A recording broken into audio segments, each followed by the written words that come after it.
안녕하세요. 오늘은 포스트그레스QL의 쿼리 플랜을 한번 제대로 파헤쳐 보겠습니다. 데이터베이스를 다루다 보면요. 누구나 한 번쯤 이런 생각 해보셨을 거예요. 바로 이거죠. 왜 이 쿼리는 이렇게 빠른데 저 쿼리는 왜 이렇게 느린 걸까? 똑같은 데이터를 보는데도 어떤 건 진짜 눈 깜짝할 사이에 끝나고 어떤 건 커피 한 잔 다 마실 때까지 감감무소식이고 아마 다들 겪어보셨을 텐데요. 개발자든 DBA든 우리 모두가 맨날 씨름하는 문제잖아요. 그 비밀의 열쇠는 바로 실행 계획, 그러니까 execution 플랜에 숨어 있습니다. 오늘은 이 암호문 같은 실행 계획을 같이 한번 해독해 보려고 해요. 기초부터 차근차근요. 이걸 다 듣고 나시면 여러분도 쿼리 성능 문제를 해결하는 명탐정이 되실 수 있을 겁니다. 자, 그럼 본격적으로 시작해 볼까요? 실행 계획을 이해하려면 그 전에 먼저 알아야 할 게 있어요. 바로 포스트그레일이 테이블 데이터를 어떻게 찾아오는지 그 기본적인 방식부터 한번 살펴보겠습니다. 핵심 개념은 바로 이 테이블 접근 방법입니다. 이게 뭐냐면요.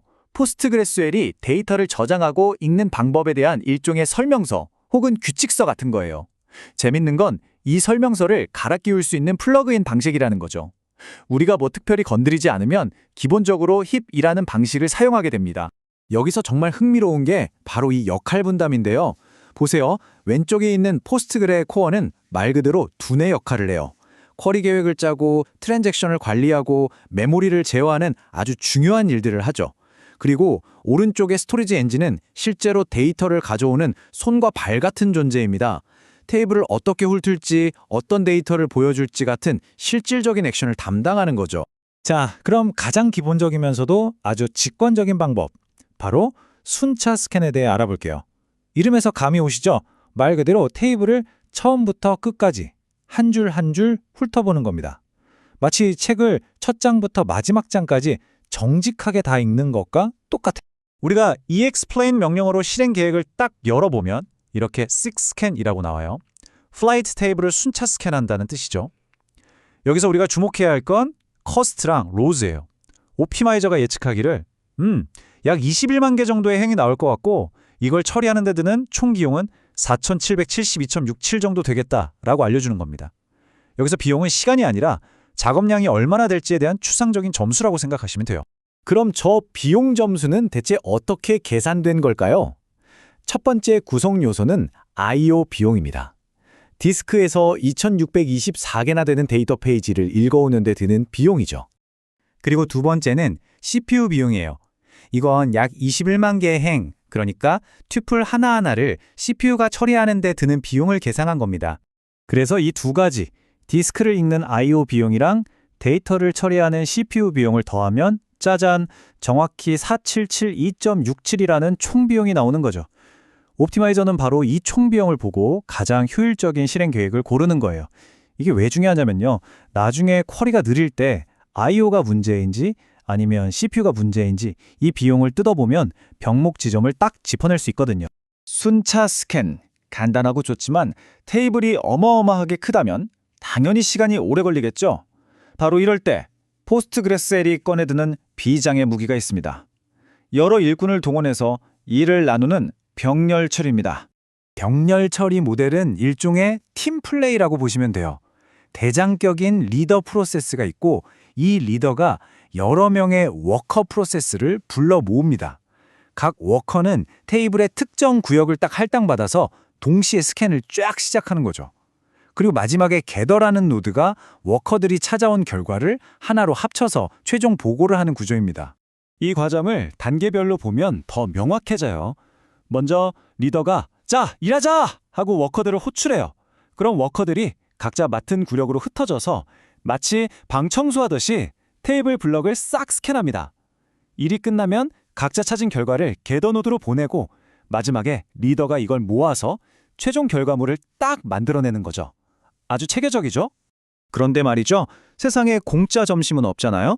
이렇게 여러 워커를 동원하고 결과를 다시 모으는 데는 당연히 추가 비용이 듭니다. 속도를 얻는 대신 치러야 할 대가가 있는 거죠. 이제 그 비용이 어떻게 계산되는지 한번 들여다보겠습니다. 병렬 처리의 실행 계획은 이렇게 생겼어요. 좀 더 복잡해 보이죠? 맨 아래부터 보면 Parallel 6 스캔이 보이고 Workers Planned 2라고 되어 있죠? 워커 2명을 투입할 계획이라는 뜻입니다. 그리고 그 바로 위에 있는 게더 노드가 이 워커들의 결과를 취합하는 역할을 하는 거고요. 이 게더 노드 아래에 있는 것들이 전부 병렬로 동시에 실행되는 부분이라고 생각하시면 됩니다. 자, 여기서 핵심은 바로 이 새로운 비용 항목들입니다. 플래너는 두 가지를 추가로 계산하는데요. 첫째는 Parallel Setup Cost. 이건 워커들을 부르고 준비시키는 데 드는 일종의 인력 동원 비용이에요. 그리고 둘째는 Parallel Tuple Cost. 이건 워커들이 찾은 결과를 리더에게 전송하는 보고 비용 같은 거죠. 사람을 더 쓰면 이런 관리 비용이 드는 건 당연하겠죠. 이 추가 비용들은 바로 게더 노드에서 최종적으로 합산됩니다. 워커들을 준비시키는 비용, 또 워커들이 보내는 데이터 전송 비용, 이런 것들이 다 더해지니까 어떨 때는 특히 처리할 데이터가 별로 없을 때는 오히려 혼자 일하는 순차 스캔보다 병렬 스캔의 총 비용이 더 비싸지는 경우가 생겨요. 바로 이겁니다. 이래서 플래너가 무조건 병렬 처리를 선택하지 않는 거예요. 철저하게 비용을 따져보는 거죠. 이쯤 되면 병렬 처리가 만능은 아니구나 싶으시죠? 맞습니다. 플래너가 병렬 계획을 쓰고 싶어도 아예 쓸 수 없는 상황들이 있어요. 그 한계점들을 명확히 알아두는 게 아주 중요합니다. 여기 딱 정리되어 있죠. 이건 그냥 병렬 처리 금지 구역이라고 외워두시면 편해요. 데이터를 바꾸는 업데이트나 딜리트, 특정 행을 잠그는 select for update, 그리고 parallel unsafe라고 딱지가 붙은 함수를 쓰는 경우, 또 임시 테이블을 다루는 작업들, 이런 것들은 병렬화가 원천적으로 불가능합니다. 무조건 혼자 순차적으로 실행될 수밖에 없어요. 그럼 워커는 몇 명이나 쓸 수 있을까요? 이것도 테이블 크기에 따라 달라집니다. 보세요. 기본적으로 테이블 크기가 8MB 정도 되면 워커 한 명 써볼까? 하고 고려하기 시작해요. 그리고 크기가 3배씩 커질 때마다 워커를 한 명씩 더 투입할지를 고민하는 거죠. 닭 잡는데 소 잡는 칼 안 쓴다고 아주 작은 테이블에는 굳이 여러 명을 부르지 않는다는 겁니다. 결국 가장 중요한 원칙은 바로 이겁니다. 옵티마이저는 아주 냉정한 계산기예요. 병렬 처리에 들어가는 모든 추가 비용까지 다 계산기에 두드려보고 혼자 일하는 것보다 여러 명을 투입하는 게 더 싸다고 판단될 때 오직 그때만 병렬 계획을 선택합니다. 모든 건 철저하게 비용 기반의 결정이라는 거, 이게 핵심입니다. 자, 이제 여러분은 포스트그레스QL 실행 계획이라는 암호문의 기초를 해독하게 되셨습니다. 순차 스캔과 병렬 스캔의 비용이 어떻게 계산되는지, 또 어떤 조건에서 병렬 처리가 선택됐는지 알게 되셨죠. 이 지식을 가지고 이제 여러분의 쿼리를 한번 들여다보세요. 어쩌면 옵티마이저보다 한 수 위에서 더 나은 선택을 하도록 유도할 수도 있지 않을까요? 이제 여러분이 직접 확인해 볼 차례입니다.